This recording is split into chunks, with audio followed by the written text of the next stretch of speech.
ಸ್ನೇಹಿತರೆ ನಮಸ್ತೆ. ಟಿವಿ ವಿಶೇಷ ಕಾರ್ಯಕ್ರಮಕ್ಕೆ ಸ್ವಾಗತ. ನಾನು ಭಾಸ್ಕರ್ ತೋಟಗೆರೆ. ಇಡೀ ದೇಶದಲ್ಲಿ ಇದೀಗ ಲೋಕಸಭಾ ಚುನಾವಣೆಯ ಫಲಿತಾಂಶ ನಿನ್ನೆ ಹೊರಬಿದ್ದಿರುವಂಥದ್ದು. ಅದರಲ್ಲಿ ಪ್ರಮುಖವಾಗಿ ಕರ್ನಾಟಕ ತಗೊಂಡ್ರೆ, ಅದರಲ್ಲೂ ಕರ್ನಾಟಕದಲ್ಲಿ ಒಂದು ಹಾಟ್ ಕ್ಷೇತ್ರವಾಗಿ, ಒಂದು ಪ್ರಮುಖವಾದಂಥ ಕ್ಷೇತ್ರವಾಗಿ ಹೊರಹೊಮ್ಮಿದಂಥ ಕ್ಷೇತ್ರ ಅಂದರೆ ಅದು ಚಿಕ್ಕಬಳ್ಳಾಪುರ ಲೋಕಸಭಾ ಕ್ಷೇತ್ರ. ಈ ಹಿಂದೆ ಚಿಕ್ಕಬಳ್ಳಾಪುರ ವಿಧಾನಸಭಾ ಕ್ಷೇತ್ರದಲ್ಲಿ ಪ್ರದೀಪ್ ಈಶ್ವರ್ ಇದೇ ಏನು ಡಾಕ್ಟರ್ ಕೆ ಸುಧಾಕರ್ ಅವರನ್ನು ಸೋಲಿಸಿ ತೀವ್ರವಾದಂಥ ಮುಖಭಂಗ ಮಾಡಿದರು. ರಾಜಕೀಯದಲ್ಲಿ ಯಾರೂ ನಿಂತ ನೀರಲ್ಲ, ಯಾರೂ ಮೇಲೂ ಅಲ್ಲ ಕೀಳು ಅಲ್ಲ ಎನ್ನುವುದಕ್ಕೆ ಇದೀಗ ಏನು ಚಿಕ್ಕಬಳ್ಳಾಪುರ ಲೋಕಸಭಾ ಚುನಾವಣೆಯ ಫಲಿತಾಂಶ ಪ್ರದೀಪ್ ಈಶ್ವರ್ ಅವರಿಗೆ ಒಂದು ರೀತಿ ದೊಡ್ಡ ಮುಖಭಂಗ, ಜೊತೆಯಲ್ಲಿ ಪಾಠ ಕೂಡ ಹೇಳಿರುವಂತೆ ಏನು ಡಾಕ್ಟರ್ ಕೆ ಸುಧಾಕರ್ ಅವರ ಗೆಲುವಿರುವಂಥದ್ದು. ಏಕೆಂದರೆ ಪ್ರದೀಪ್ ಈಶ್ವರ್ ಮಾತಿಗೆ ಮುಂಚೆ ದೊಡ್ಡ ದೊಡ್ಡ ಡೈಲಾಗ್ ಹೊಡಿತಾ ಇದ್ರು. ಆ ಡೈಲಾಗಿನ ಪ್ರಮುಖವಾದಂಥ ಒಂದು ಮಾತು ಏನಂದರೆ, ಇತ್ತೀಚೆಗೆ ಎಲೆಕ್ಷನ್ಗೆ ಒಂದು 2-3 ದಿನ ಹಿಂದೆ KPCC ಕಚೇರಿನಲ್ಲಿ ಕೂತ್ಕೊಂಡು ಒಂದು ಸುದ್ದಿಗೋಷ್ಠಿ ಮಾಡ್ತಾರೆ. ಒಂದೇ ಒಂದು ಹೋಟು ಪಡೆದುಕೊಂಡ್ಬಿಡಿ ನೀವು ಡಾಕ್ಟರ್ ಕೆ ಸುಧಾಕರ್ ಅವರೇ, ನನ್ನ ಕ್ಷೇತ್ರದಲ್ಲಿ ನಾನು ರಾಜೀನಾಮೆ ಕೊಟ್ಬಿಡ್ತೀನಿ ಅಂತೇಳಿ. ಎಂಥ ಅಪಹಾಸ್ಯಕ್ಕೀಡಾಗಿದೆ ಈ ಒಂದು ಮಾತು ಅಂದರೆ, ಇನ್ನೇನು ಪ್ರದೀಪ್ ಈಶ್ವರ್ ರಾಜೀನಾಮೆಗೆ ಕ್ಷಣಗಣನೆ, ಪ್ರದೀಪ್ ಈಶ್ವರ್ ರಾಜೀನಾಮೆಗೆ ಇನ್ನೇನು ಕೆಲವೇ ಗಂಟೆಗಳು, ಈ ರೀತಿ ಟ್ರೋಲ್ಸ್ಗಳಾಗ್ತಾ ಇರುವಂಥದ್ದು. ಅದರಲ್ಲೂ ಪ್ರಮುಖವಾಗಿ ಟ್ರೋಲರ್ಸ್ಗಳು ಮಾತ್ರ ಪ್ರದೀಪ್ ಈಶ್ವರ್ನ ಹುರಿದು ಮುಗ್ತಾ ಇರುವಂಥದ್ದು. ಪ್ರದೀಪ್ ಈಶ್ವರ್ ಇದೆಲ್ಲ ಬೇಕಿತ್ತ ನಿಮಗೆ? ಭಾಳ ರಾಜಕೀಯದಲ್ಲಿ ಈಗಷ್ಟೇ ಅಂಬೆಗಾಲಿಡ್ತಾ ಇರುವಂಥ ಇನ್ನು ಹೆಳಸು ಹುಡುಗ ಅಂತ ಹೇಳ್ಬೋದು ಪ್ರದೀಪ್ ಈಶ್ವರ್ನ. ಮಾತಿಗೆ ಮುಂಚೆ ಸಿನಿಮಾ ಶೈಲಿನಲ್ಲಿ ಡೈಲಾಗ್ ಹೊಡೆದ್ಬಿಟ್ರೆ, ಇಲ್ಲ ಒಂದು ರೀತಿ ಅವು ಟ್ರೋಲರ್ಸ್ಗಳು ಮಾಡ್ತಾ ಇರುವಂಥದ್ದು, ಅಳಕ್ ಪುಳಕ್ಕಾಗಿ ಗೆದ್ದುಬಿಟ್ಟೆ ಗುರು, ಸೈಲೆಂಟಾಗಿ ಕೆಲಸ ಮಾಡ್ಕೊಂಡು ಹೋಗು ಅಂತೇಳಿ. ಬಟ್ ಪ್ರದೀಪ್ ಈಶ್ವರ್ ಅಳತೆ ಮೀರಿ ಇಲ್ಲಿ ನಡೆದುಕೊಂಡ್ರೆ ಗೊತ್ತಿಲ್ಲ. ಇದೀಗ ಅವ್ರಿಗೆ ಉತ್ತರ ಸಿಕ್ಕಿರುವಂಥದ್ದು. ಇದೀಗ ಪ್ರಮುಖವಾಗಿ ಏನು ಪ್ರತಾಪ್ ಸಿಂಹ ಈ ಒಂದು ನಿನ್ನೆಯಿಂದ ಆಗ್ತಾ ಇರುವಂಥ ಈ ಒಂದು ಏನು ನಾನು ಒಂದೇ ಒಂದು ಓಟು ಹೆಚ್ಚಿಗೆ ಪಡ್ಕೊಂಡ್ಬಿಡಿ ನಾನು ರಾಜೀನಾಮೆ ಕೊಟ್ಬಿಡ್ತೀನಿ ಅಂತ ಹೇಳಿಕೆ ಏನು ಕೊಟ್ಟಿದ್ರಲ್ಲ, ಅದಕ್ಕೆ ಪ್ರತಾಪ್ ಸಿಂಹ ಅವರು ಪ್ರದೀಪ್ ಈಶ್ವರ್ಗೆ ಪಂಚ್ ಕೊಟ್ಟಿರುವಂಥದ್ದು. ಬ್ರೇಕಿಂಗ್ ನ್ಯೂಸ್ ಅಂತೇಳಿ ಎಕ್ಸ್ನಲ್ಲಿ ಪೋಸ್ಟ್ ಮಾಡ್ಕೊಂಡಿರುವಂಥದ್ದು. ಪ್ರತಾಪ್ ಸಿಂಹ ಅವರು ಇನ್ನೇನು ಕೆಲವೇ ಗಂಟೆಗಳಲ್ಲಿ ಪ್ರದೀಪ್ ಈಶ್ವರ್ ರಾಜೀನಾಮೆ ಕೊಡ್ತಾರೆ ಅಂತೇಳಿ. ಸೊ ಇದು ಕೂಡ ಸದ್ದಾಗ್ತಾ ಇರುವಂಥದ್ದು. ಪ್ರದೀಪ್ ಈಶ್ವರ್ ಇದೆಲ್ಲ ಏನೇ ಇದ್ರೂ ಕೂಡ ಪಕ್ಕಕ್ಕಿಟ್ಟು ನೋಡಿದಾಗ ನಿನ್ನೆ ಏನು ಅಭೂತಪೂರ್ವವಾದಂಥ ಒಂದು ಡಾಕ್ಟರ್ ಕೆ ಸುಧಾಕರ್ ಗೆಲ್ತಾರೆ.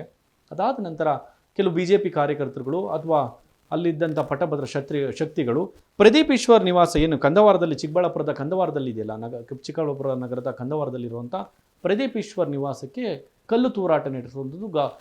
ಅವರ ಮನೆಯ ಗಾಜಿನ ಕಿಟಕಿಗಳು ಕೂಡ ಪುಡಿ ಆಗಿರುವಂಥದ್ದು, ಗ್ಲಾಸ್ಗಳು. ಸೊ ಈ ರೀತಿ ರಾಜಕೀಯದಲ್ಲಿ ಸೋಲು ಗೆಲುವು ಇದ್ದಿದೆ. ಬಟ್ ಈ ಮ್ಯಾನ್ ಹ್ಯಾಂಡಿಂಗ್ ಆಗಿರ್ಬೋದು ಅಥವಾ ವೈಯಕ್ತಿಕವಾದಂಥ ದ್ವೇಷ ಇರ್ಬೋದು, ಅದು ಯಾರೂ ಕೂಡ ಸಹಿಸ್ಕೊಳ್ಳೋದಕ್ಕಾಗೋದಿಲ್ಲ.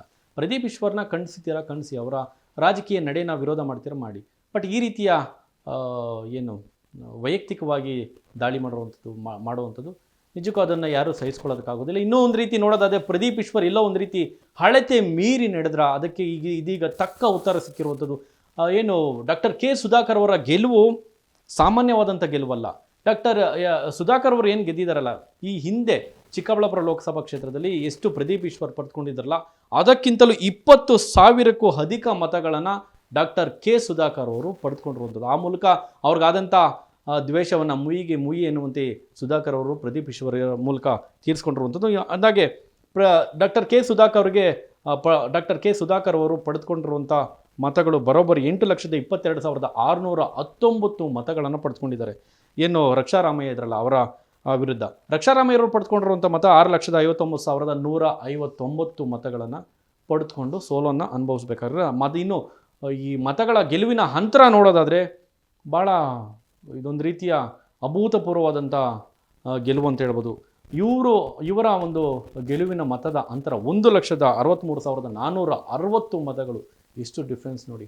ಅದಕ್ಕೆ ರಾಜಕೀಯದಲ್ಲಿ ಪ್ರದೀಪ್ ಈಶ್ವರ್ ಈಗಷ್ಟೇ ಅಂಬೆಗಾಲಿಡ್ತಾ ಇರುವಂಥ ಪುಟ್ಟ ಹುಡುಗ ಅಂತ ಹೇಳ್ಬೋದು. ಯಾಕಂದರೆ ಎಂತೆಂಥ ದಿಗ್ಗಜರು ಹೋಗಿ ಈ ಒಂದು ಕ್ಷೇತ್ರದಲ್ಲಿ ಚಿಕ್ಕಬಳ್ಳಾಪುರ ಲೋಕಸಭಾ ಕ್ಷೇತ್ರದಲ್ಲಿ ಬೃಹತ್ ಸಮಾವೇಶವನ್ನು ಮಾಡಿ ಬಂದರು. ನರೇಂದ್ರ ಮೋದಿ ಅವರು ಹೋದರು, ಈ ದೇಶದ ಮಾಜಿ ಪ್ರಧಾನಮಂತ್ರಿಗಳು HD ದೇವೇಗೌಡರು ಹೋಗಿದ್ರು. ಸೊ ಅಲ್ಲೂ ಕೂಡ ಕಾಂಗ್ರೆಸ್ನ ಹೀಯಾಳಿಸಿದರು.